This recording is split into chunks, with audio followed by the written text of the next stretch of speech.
Donc, pour notre dernière capsule et la cinquième, on va aborder les ressources, le référencement vers une ressource d'aide ou le travail de collaboration. Ce qui est important de savoir, c'est que si la personne est en danger réel et imminent, imminent, ça veut dire comme tout de suite, on va appeler le 911. S'il y a un enfant qui est en besoin de protection, on va appeler la DPJ sans hésitation.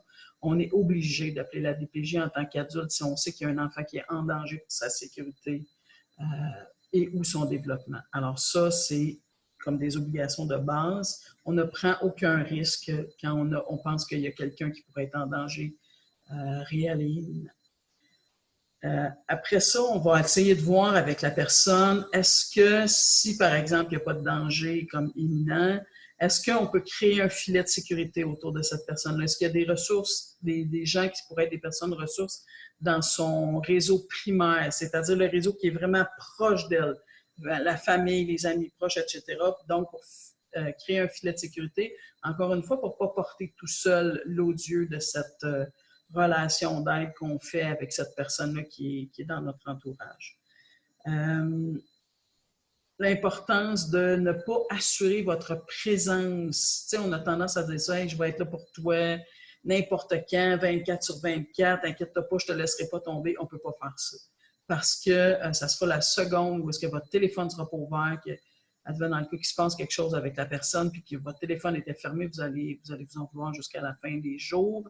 Alors, l'importance de se rattacher à un filet qu'on aura créé autour de la personne et autour de nous pour ne pas porter l'odieux de cette situation-là sur nos épaules uniquement. C'est vraiment, vraiment, vraiment important.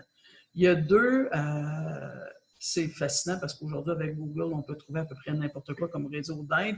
Il y a deux applications que j'aurais envie de vous proposer qui sont autant sur le Apple Store que le Google je pense que ça s'appelle aussi Google Store. La première application, ça s'appelle Samick. C'est une application dans laquelle vous allez trouver plein de ressources pour référer à différents niveaux, là, ressources d'aide, par exemple, au niveau de la santé mentale, au niveau de la toxicomanie, dépendance, violence conjugale, etc. Alors, c'est un bel outil à avoir à la portée de la main dans notre téléphone. Et donc, Samick. Puis il y a une autre application aussi qui s'appelle tout simplement Crise, qui aussi regorge de belles informations et de belles références qu'on peut utiliser au besoin pour trouver, par exemple, un centre de crise, un intervenant psychosocial, etc., etc. Fait que c'est deux applications que si vous savez qu'il y a des gens dans votre entourage qui ont besoin d'aide, vous pourrez soit leur proposer d'installer ces applications-là ou tout simplement les avoir dans votre propre téléphone et vous les aurez à ce moment-là toujours à la portée de la main pour pouvoir proposer différentes ressources à cette personne-là. Alors ça, c'est quelque chose qui est vraiment intéressant à connaître et c'est deux applications qui sont gardées à jour régulièrement parce que des ressources au niveau du communautaire, mais ça ouvre et ça ferme. Alors, c'est important de s'assurer d'être à jour dans notre référencement. Fait que les applications sont mises à jour régulièrement, donc vous pourrez vraiment compter sur ces deux applications-là pour donner le nom d'une ressource à la personne que vous aidez.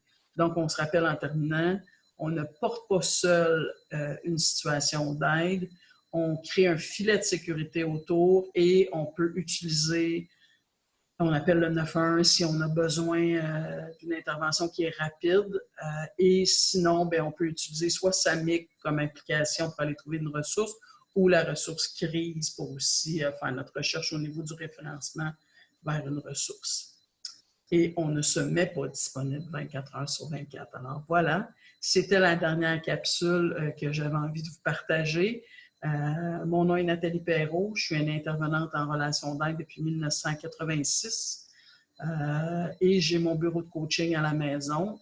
Si jamais vous avez besoin, soit pour vous ou pour un proche, vous pouvez me rejoindre au 514-970-9173 et tout simplement me dire que vous avez entendu une de mes capsules et que vous avez besoin vous-même d'aide, vous avez un ami ou quelqu'un de la famille à me référer, ça va me faire plaisir de les aider avec ma plus grande connaissance et mon cœur le plus ouvert possible.